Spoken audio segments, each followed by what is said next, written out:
Welcome to What is a Conscious Brand? And today I have Patrick Crowley from Chapul, and he is the founder and chief cricket master, I think is his title. So what is Chapul? Chapul is a food brand company that we were the first company that launched insect protein onto the U.S. market, and we're doing that to support the growth of a sustainable form of agriculture that needs to be reintroduced into our agricultural framework right now. So we're a branded company, but we have a really kind of bigger picture mission that we're on. Right on. So, with all that you do and the higher purpose and mission of your organization, how would you define a conscious brand? I would say a conscious brand is certainly somebody that's aware of the world around them and the impacts of their decisions on the world around them, and implementing that time scale as well. So not only to today's current environment and culture, but also the lasting impacts of that and of those decisions on future generations and more of a global culture. So awareness, I think, is the first component of it. But then what I understand it to mean now is to be making decisions based on some sort of beneficial outcome for the future.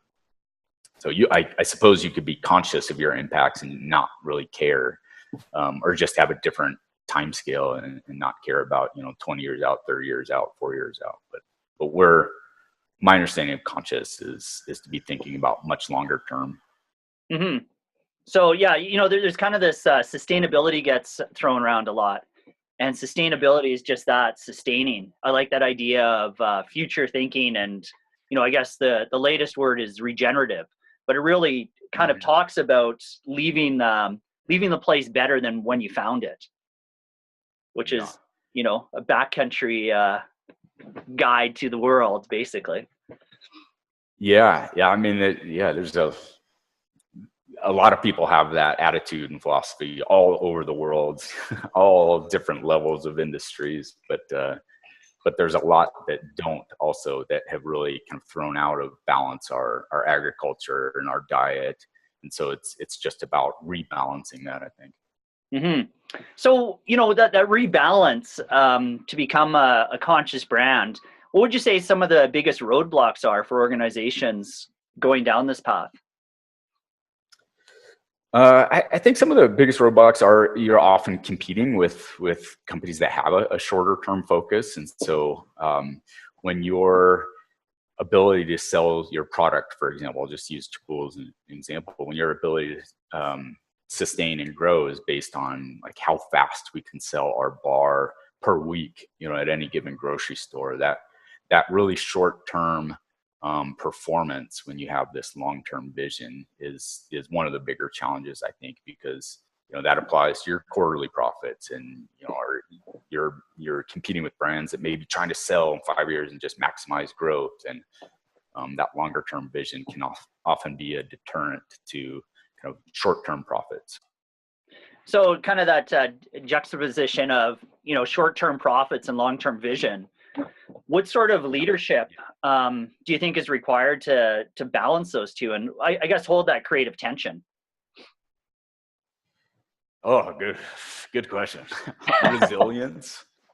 Resilience, is that what you said? Yeah, resilience. Resilience. I thought you said Brazilians.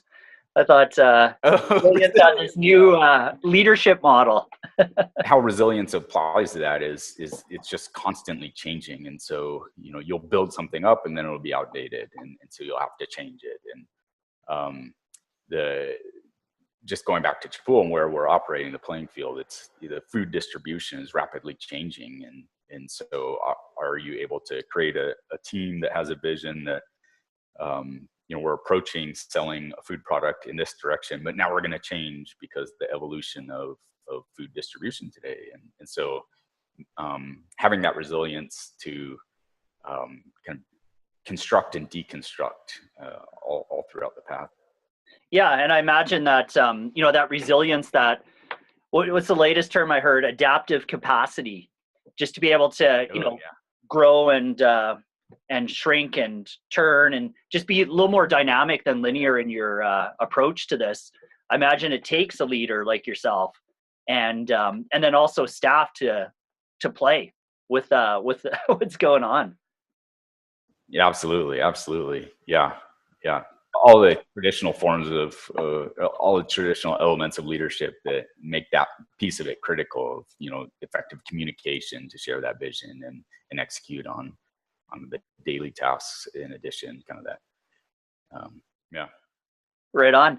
So what advice would you give to a new or emerging brand that's entering into the space of wanting to be a conscious brand, wanting to be resilient, wanting to, just kind of look at a larger purpose, a long-term focus, a purpose, but really, be able to balance that short-term cash flow, because, that is one of the challenges of a small business. Yeah, most definitely. I think that this is something we're working on internally and trying to strive to be better at. And so it would be my biggest piece of advice to start focusing on that early on is just to have a really effective storytelling component, because the storytelling of being conscious is resonating a lot more than when we started, 6 years ago. And we downplayed that after some initial trials. We focused on the more intrinsic value of our product, the health benefits of it. Immediately you'll receive a benefit from this.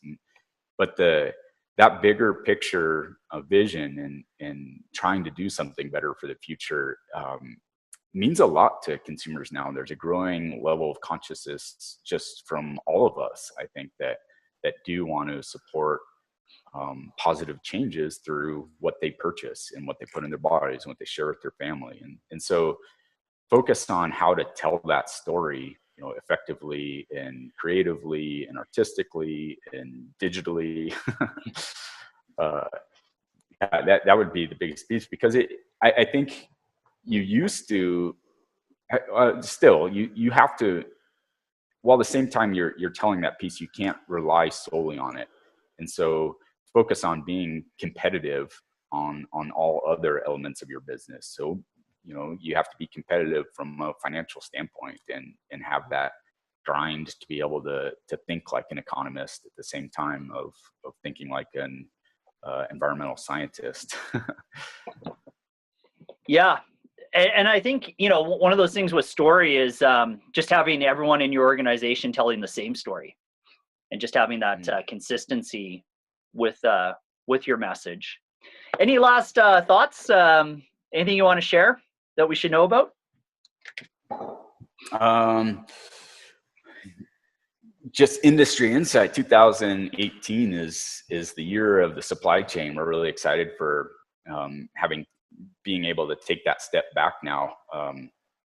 We started at the consumer level to create a pull through demand for the agricultural side of insect production. But now, as that's establishing and growing in scale, we're really looking forward to increasing our level of consciousness and impact lower down in the supply chain, all the way down to actual rearing of them and implementing them within our current agricultural framework. So that's awesome. Well, thanks so much for sharing all the wisdom, not just the wisdom of your product and your journey, but also what's the space that you're holding for the betterment, the future of the world. So I really appreciate that, Pat. Absolutely. Thank you. And thank you for everything you're doing. Right on. Take care. All right.